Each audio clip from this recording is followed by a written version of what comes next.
Olá, pessoal, como vocês estão? Bom dia, boa tarde, boa noite. Eu não sei que horas vocês estão me assistindo, mas é um prazer retornar aqui para falarmos um pouco sobre esses saberes geográficos que vêm sendo trabalhados no nono ano, né, de 2021 na escola Pedro Vieira de Freitas, né? Nesse período nós estamos trabalhando conhecimentos sobre o período histórico denominado de globalização, né, como vocês bem conseguem perceber nas nossas atividades, para posteriormente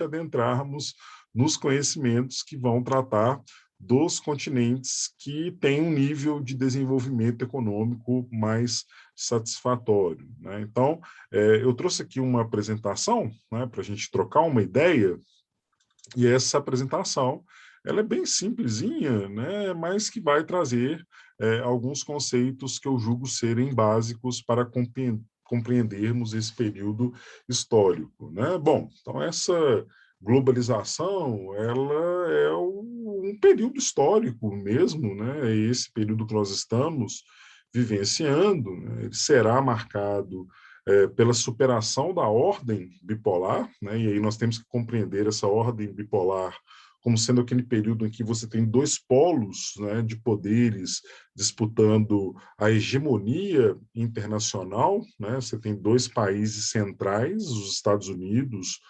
representante do capitalismo, né, e a União das Repúblicas Socialistas Soviéticas representando o socialismo, né? Então, desde o final da Segunda Guerra Mundial, esses dois países eles têm um conflito, né, indireto ou mantêm um conflito indireto denominado Guerra Fria, né, que será superada a partir da década de 1980, né? O símbolo maior dessa superação é a queda do Muro de Berlim no segundo semestre de 1989. Né? Então, de lá para cá, a gente tem convivido com essa hegemonia do modo de produção capitalista. Né? Alguns historiadores vão falar que essa globalização ela vai nascer com as grandes navegações. Há até uma verdade nisso, né? Mas é preciso entender, né, que a globalização ela surge posterior a essa ordem bipolar, a essa guerra fria. Então, nós estamos ultrapassando essa fase em que você tem o que nós chamamos de dois polos de poder para uma fase em que surgem múltiplos polos, né, diferentes polos de poder ao redor do planeta. Né? Essa é uma era marcada por grandes avanços tecnológicos nos meios de comunicação e nos meios de transportes, né? E aí vale ressaltar que esse avanço nos meios de comunicação possibilitam determinadas situações, né, que são bastante interessantes.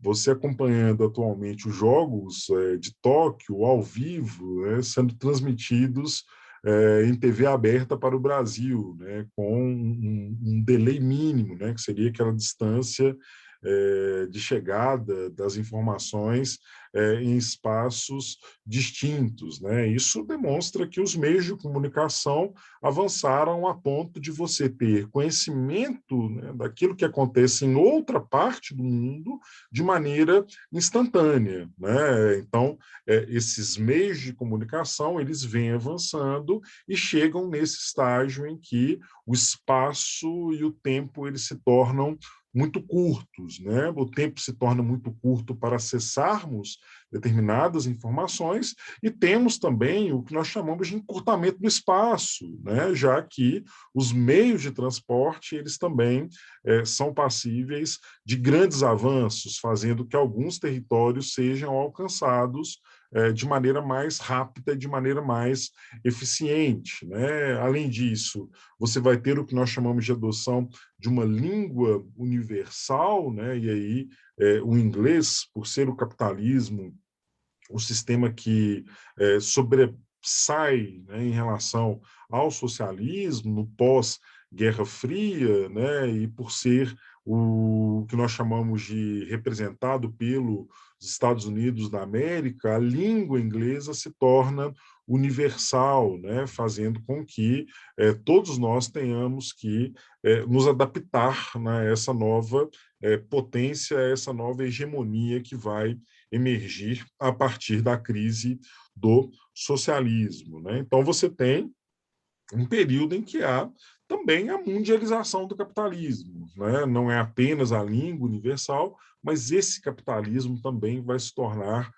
mundial, né? Ou seja, vai alcançar praticamente todos os países, né? São poucos os países que ainda mantêm as suas estruturas econômicas e políticas dentro do campo que eu vou denominar de campo socialista, né? Então, é interessante a gente pensar nisso, né? Pensar nesses avanços que o modo de produção capitalista ele vai, de certa forma, gerar para a sociedade por conta da necessidade do conhecimento, né, daquilo que acontece ao redor do mundo, né, para que os riscos eles sejam menores, né? Claro que essa globalização ela é um pouco problemática porque essas tecnologias elas não são acessíveis a todos os países, né?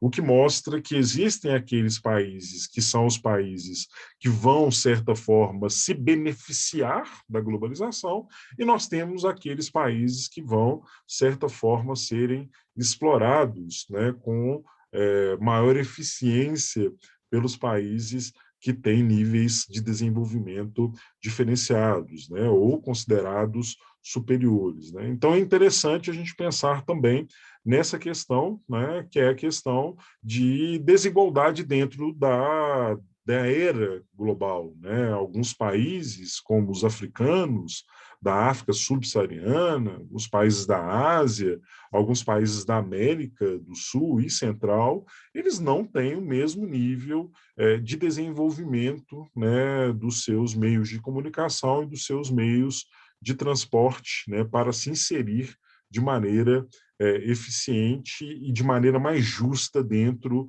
dessa era, dentro desse período que nós vamos denominar de globalização. Beleza? Superando essa parte da globalização, a gente vai falar um pouco sobre essa globalização econômica, né, nos próximos capítulos aí, nós vamos entrar nesse conhecimento que vai tratar sobre esses chamados países dos continentes que apresentam nível de desenvolvimento superior, né, o nível de desenvolvimento econômico maior do que algumas regiões, né? E vamos falar um pouco de Europa, né? Vamos falar de uma parte da Ásia, principalmente do Japão, né? Espero que vocês estejam acompanhando as Olimpíadas porque ali, né, existem uma série de informações, né, ora implícitas, que merecem a nossa atenção, né, para que a gente consiga entender as diferenças que existem entre países com nível de desenvolvimento econômico diferenciado. E aí depois vamos falar um pouco de Oceania e terminar discutindo algumas regiões que são um pouco inóspitas dentro do nosso planeta. Ok, pessoal? Bom, espero que vocês tenham aproveitado, né, essa aula, vocês perceberão que muitas das coisas que aqui falei estarão lá na nossa avaliação trimestral, né? Espero que vocês todos tenham um bom aproveitamento nesse momento especial de estudo que é a avaliação trimestral, ok? Bom, um grande abraço e até!